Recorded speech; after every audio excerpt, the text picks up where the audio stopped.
Alright guys, so I've had a lot of people asking me about the wreck. There's a lot of people that I don't know who knows what and who's heard what, so I just figured I'd do like a quick little video just kind of explaining what happened, and then also just what the Lord has been teaching me specifically, at least.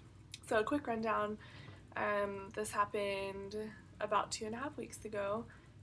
Grace was in town for her spring break, and we were driving to Antioch. So we were going east on 635. I was in the far left-hand lane. There's an HOV lane next to me had those, it's like it's the barriers, but they're floppy. You can like drive over them. So Grace and I were talking in the car, and I kind of, looked over. She was saying something to me, and I looked back at the road.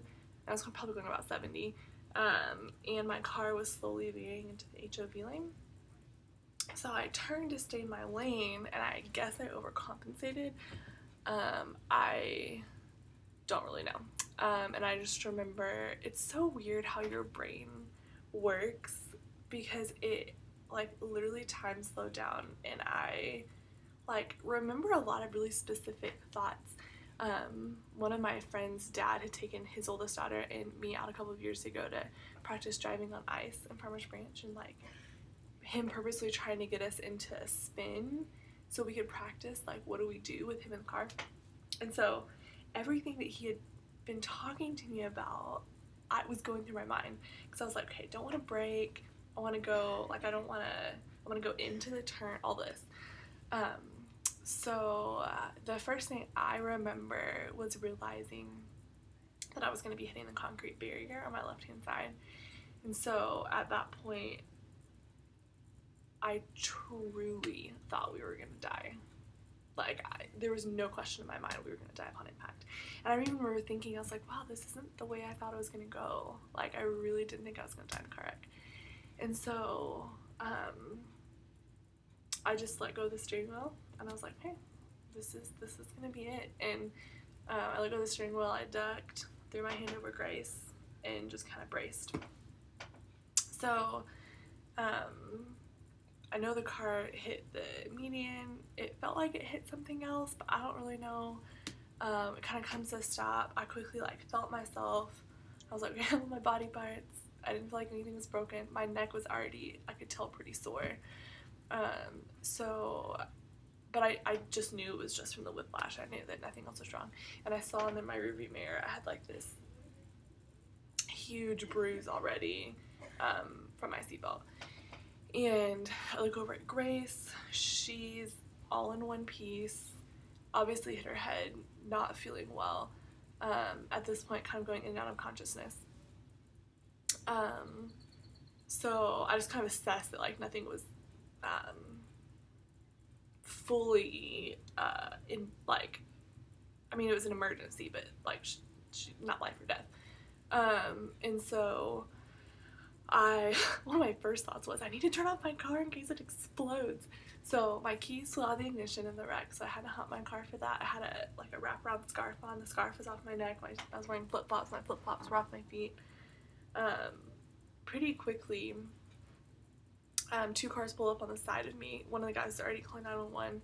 Everyone that stopped was great, because they, could tell I was freaking out, and they were all very compassionate and very empathetic, and just like really reassuring me that they're like, you didn't hit anyone else, you're okay, y'all are gonna be fine, it was an accident, just they're like, your parents are gonna be not gonna be mad at you, and just all this stuff.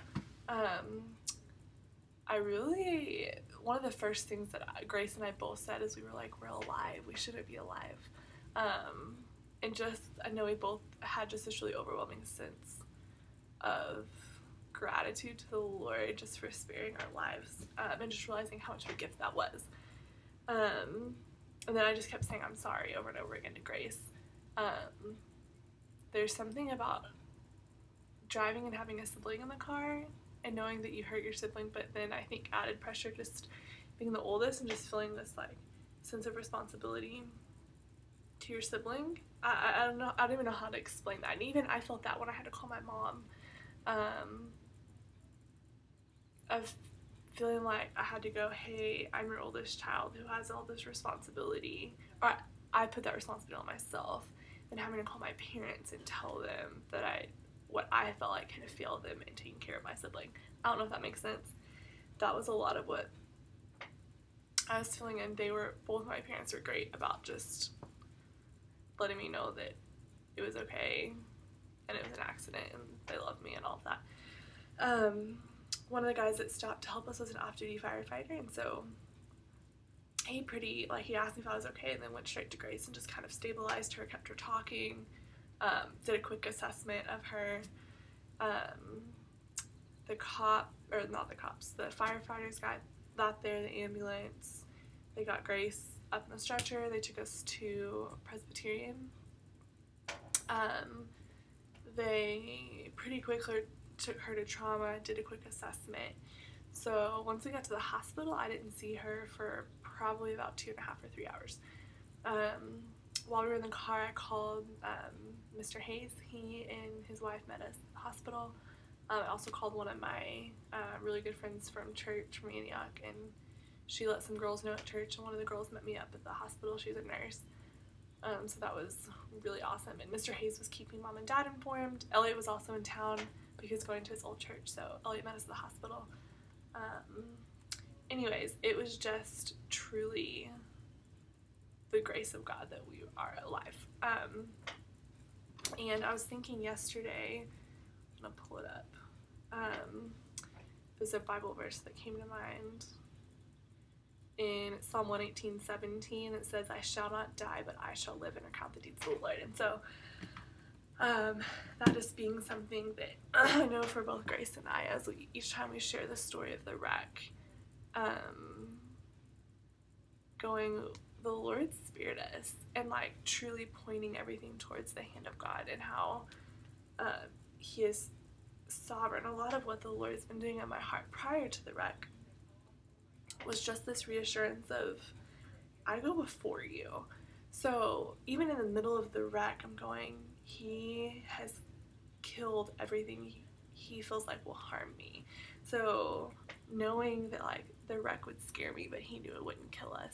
And so, and even, I don't know, even if it did, just this thought of when someone dies, no matter how they die, like the process, if it's cancer, if it's a snake bite, if it's a car wreck, if it's honestly murder or whatever, if someone dies, it means that they have fulfilled the purpose and the plan that the Lord set before them on earth. That's been like a really striking and overwhelming thought for me, as I have friends who are battling cancer, or family that may think that they'll lose their life for the sake of the gospel. And I can choose to walk in fear and possession of them, or I can choose to walk in trust that the Lord has gone before us. I don't know if that makes sense. That's been a really huge thing in my heart that's really helped me with all of those situations, but then also coming out of the wreck.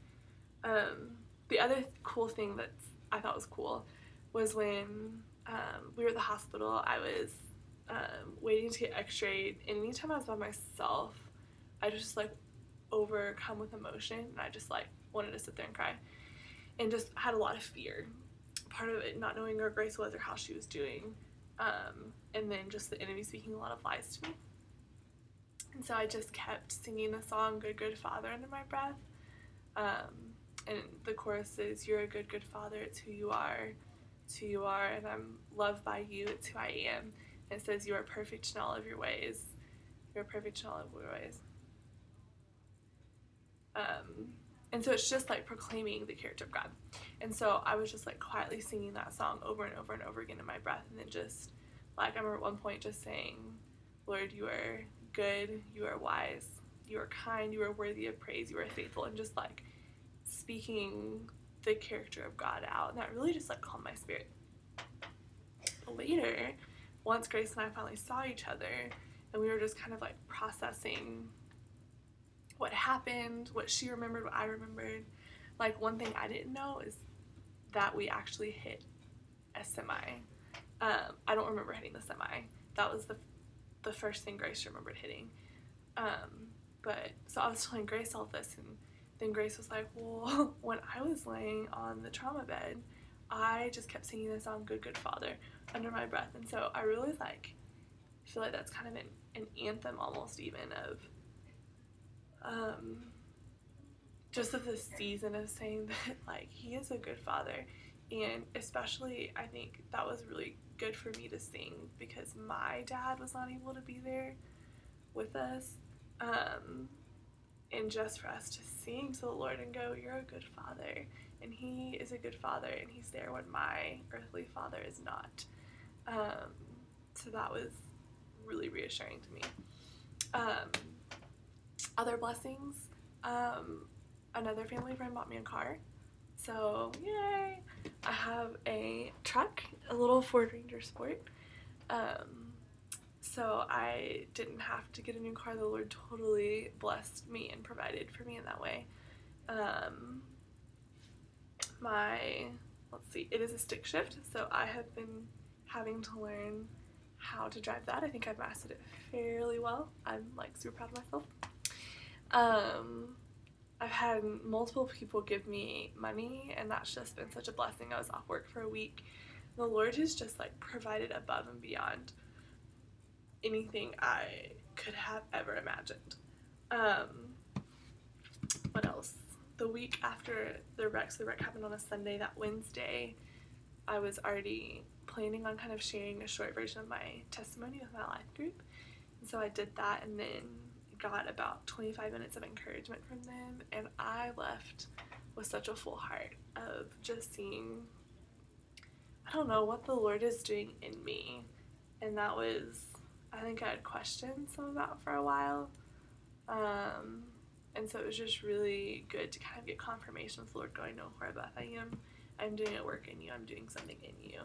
And just to hear that from some of my dearest friends was really cool. So anyways, quick, I was just like, well, not quick, kind of long story, but I just want y'all to be encouraged. Like, the Lord is moving and he is faithful.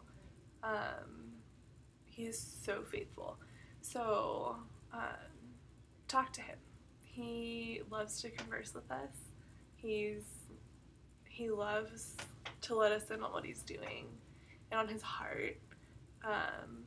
His desire is for us to walk in freedom and in confidence, not in fear and insecurity. And it's really, I know I'm not fully there, but it's really cool just seeing the ways that I've grown in walking in confidence and ways I've grown in not being fearful, like in not walking in fear. So anyways, thank you to everyone who prayed, who reached out. Grace and I felt really loved and